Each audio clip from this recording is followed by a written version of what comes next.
and welcome to BrainX here at Ramada Kelowna. Coming up, we're going to hear from some of the most inspired thinkers in the field as they share some powerful insights into brain injury.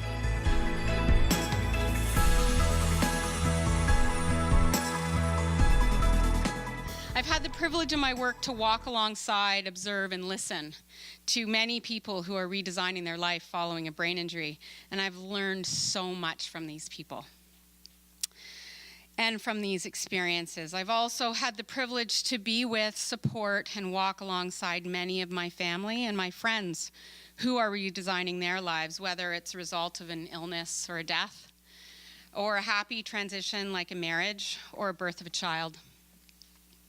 And if you think about it, all of us have asked others to walk alongside us as we work to redesign our lives after a big change. Each of these have much in common. For the next 15 minutes, we will be exploring these common features, and I've identified three major themes that I'll explore with you today and really ask you to consider. The first are relationships, or social capital, or living an interdependent life. The second theme are people's stories and what's really important to them. And the third is our approach as people who are working with or providing support to someone who's redesigning their life. So let's dig into these. And I have no idea. Is it up? Is it down? Is it to the right? There we go. Thank you. Okay, so let's dig into these. Social capital is about the value of relationships. Al Condalucci, who some of you might know, and he spoke at this conference at least about 5 years ago and probably has a couple other times. Al is a guru of social capital and interdependence and program design in the field of disability research. He's also one of my mentors and a very good friend. And we know through him and others that social capital, or the value of relationships that we have, is super important to people's happiness, to their wellness, and to their longevity. The more social capital someone has, the happier they are, the longer they live, and the healthier they are. People who have ample social capital are more likely to find employment when they're unemployed, to find a place to live if they don't have a place to live, and have a way to get around if they can't get around on their own. It's profound, really. People are really important to people. Who knew? The pictures you see here are reflections of some of my social capital, the personal relationships in my life. I really am so very lucky and blessed. I have a wonderful family. I have great friends, some of who are here today. And I have been brought up to value community, to build community, and to not be afraid to ask for help when I need it and to lean in when someone needs my help. So we're definitely better together.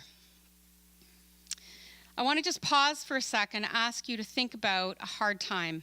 Consider for a moment what it would be like to go through something profoundly challenging. So I'm just going to give you a second to think about that.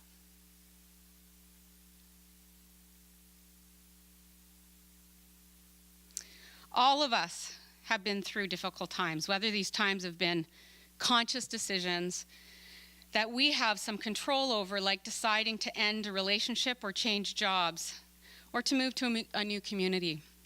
And others are out of our control, like being fired from a job that you love and that defines you, a relationship that ends that you would prefer not to end, or being diagnosed with an illness or a disease. When we work through these difficult times, our thinking and our beings change from when things are more sort of status quo and stable in our lives. And those around us can help support us by just being with us and meeting us where we're at, walking alongside us as we experience the pain, by asking and listening, by informing and by guiding. Those are foundational principles and a window into life redesign. Thank you for that segue, Janelle. Our people, our social capital, are vital during these times. All of us have gotten through difficult situations, and during these times when we have the support of those who we love and who we trust around us, we can get to the other side with a stronger resolve and find a new status quo, new stability, and some joy each day. I have plenty of personal examples, as I'm sure you all do, and in fact, I've recently just gone through one of the most difficult life redesigns that I've ever experienced. To be perfectly honest, I'm actually still right in the middle of it. It's by far the most difficult time in my life. I chose to end a relationship, a 20-year relationship last year. And although it was my choice and the right decision, it was hell, and I'm still working my way through it. During this time, I have experienced and observed my social capital. My people lean in, gather around, offer their love and their kindness, and also give me the space when they sense I needed that. They've also guided me through moments that I didn't know I could get through. During some of the most challenging times, I reflected on how hard this was. I know that I am blessed with one of the greatest support systems, and it is still very hard at times. I couldn't think straight, I had difficulty sleeping for months, and was grieving in a profound way. I've learned so much from this and couldn't help but compare and relate it to what we are asking of folks who are recovering from a brain injury and when they're in the midst of redesigning their life. When Magda asked if I was willing to speak today on cognitive rehab, I too cringed. But instead of doing that, I changed it to life redesign and stories. Yeah, sorry, Magda. I was delighted and honored. I was also challenged to decide how to approach this topic as I was in the midst of a real change in my life. So I used these reflections to help shape my talk. I'm consciously redesigning my life, my choice, and my control. Imagine redesigning your life with the unbelievable complexity of brain injury. Cognitive and physical changes, loss of self and grieving, the changes to who you are and what you have, like super hard. I have so much respect for Ellie and many others in this room that are redesigning their lives following a brain injury. So enough about my life. Let's think about brain injury now. Someone's life is suddenly changed. And if I may reference Ellie, again, her life was interrupted about 9 years ago. She was 8 months pregnant. She was looking forward to being a mother and starting a family with her then fiance, Luigi. And in a split second, everything stopped. Grieving the loss of her baby, dealing with the everyday, but now dealing with brain injury, healing, and all that means in terms of what needs to be dealt with. All the medical and rehab people that are in her life now, the fear, the telling, the advice, the unknown, the loneliness.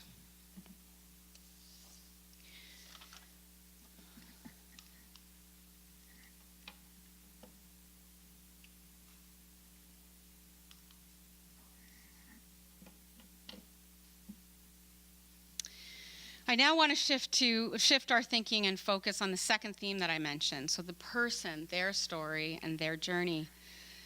The person, what is important to them and their story is the most important element of rehab and life redesign. Our healthcare and rehab system exists in a way of being and responding to people and what has happened to them. It's for the most part a medical model that is about how professionals help people to heal and to be independent and to move them along. Professionals have a list of things that we want to help people to be able to do. So we have assessments and functional tasks. We want people to do their ADLs and IADLs. We have schedules and memory journals. We have strategies to learn and behavior problems to minimize. We have days for showers. And we serve them meals. And then somewhere down the list is relationships and people. For some very good reasons and reasonable reasons, this is why the system is designed, or this is the way the system is designed. Now I'd like you to consider this. Is that how it needs to be? Can we offer something different? What about if we put their story and relationships first and shifted how we are from being the professional to being the person sitting next to them. Asking curious questions and listening, waiting and then guiding and coaching. Finding out who a person is and what motivates them and what values guide them. Ready to open our professional toolkits when the person says now's the time to use those tools. Would outcomes be different? A person's story is central to helping someone with their life redesign, and not just from the time of their injury, but who they are and where they've come from, what's important to them, and who are important to them. Honoring people for who they are and what they bring to the table and the gifts that they have is so important. I can't emphasize that enough. Their story is paramount in helping them figure out life after brain injury. Here are some really alarming and sobering statistics through sociological research that I gathered at a conference that I attended just last month. And I've heard them before, but they were in my face again, so I had to share it with you. 70% of people with brain injury report loneliness versus 25% of the typical population. 80% report anxiety compared to 35% of the general population. And 7% of people with brain injury own their own home. So if we know this to be true, and we know that the value of social capital is directly linked to people's happiness, to their health, and how long they live, it is also linked to having people to love. It's linked to finding somewhere to live and something to do.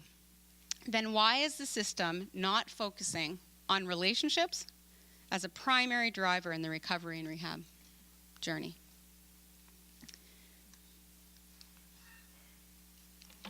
The third theme I mentioned earlier on is our approach as professionals and people who are supporting people who are redesigning their life.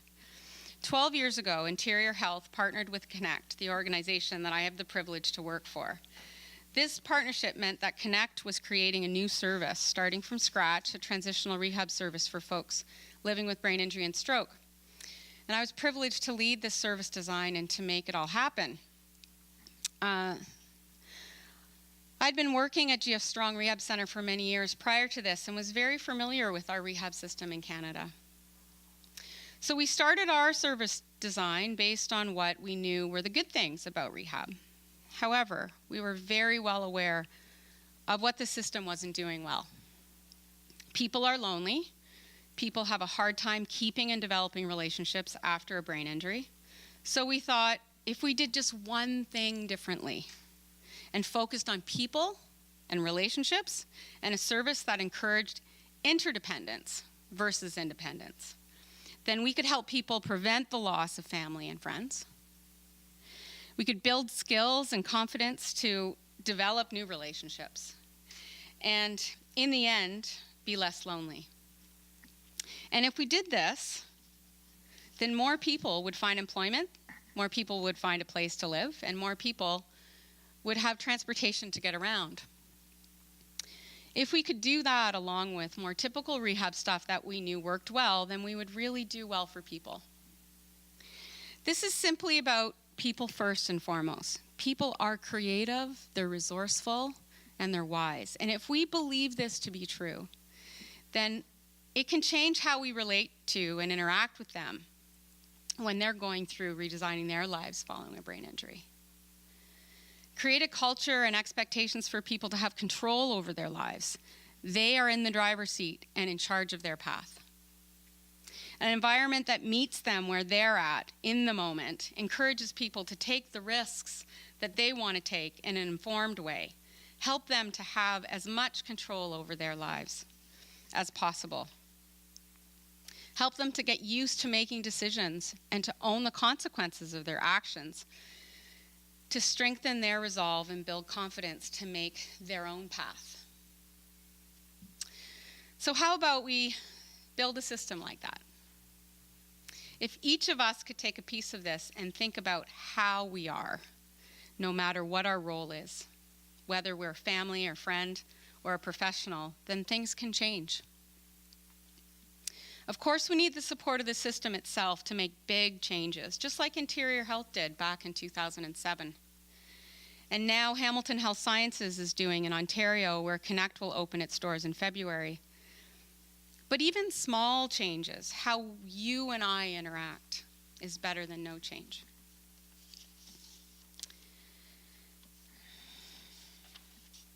It can be really messy and feel really uncomfortable when we rely on who we are more than what we know. But ultimately, it can be life-changing for folks living with brain injury and for us. Ellie is a great example of how this worked for her. She gradually took charge of her rehab and her journey. The people that walked alongside of her listened closely and asked curious questions. Garrett was one of those. We last asked curious questions to learn about who she was and what was important to her. She took risks and made mistakes, and she learned from them, and she created her own way.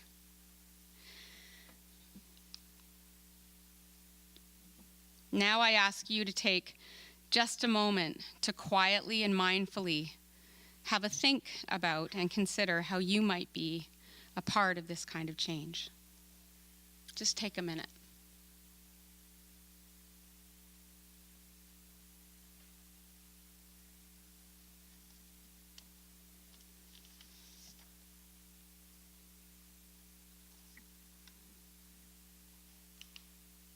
Thank you.